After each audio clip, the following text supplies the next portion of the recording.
બે જ ત્રાસવાદી હતા સાહેબ, ખાવાનું સાથે લઈને આવે, ગ્રેનેડ બોમ્બ ફેંકે સાહેબ, એટલે આખું અક્ષરધામ ધૂની ઉઠતું હતું. વખતે શું મગજમાં થોટ્સ આવ્યા? એની બહારના ભાગે એક સિક્યુરિટી ગાર્ડને પહેલાં પતાવી દીધેલું, તો 7 લાશો બીજી ત્યાં પડી કે રાત પડી જાય, અંધારું ફૂલ થઈ ગયું, એટલે કોઈને કંઈ ખ્યાલ નહીં કોણ છે શું.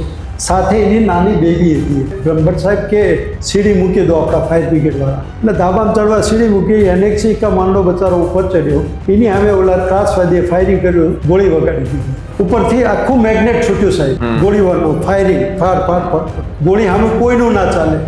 નીકળ્યા નિમની સામે અમારી સામે જ ગોળી મારી પાડી દીધા, પણ અમારી પાસે કોઈ એવો હથિયાર નતા કે ભાઈ એમની સામે આપણે ફાયરિંગ કરી કે કાણા પાડી દીધા હતા ભીત ઉપર. આતંકવાદી જે ત્યાં પડે એમની બી લાશ તમે એ લાશો અમે આપણા NSG કમાન્ડો બધા ત્યાં લાઈનમાં ઉભા હતા અને બધા સેલ્યુટ કરીને કરતા હતા.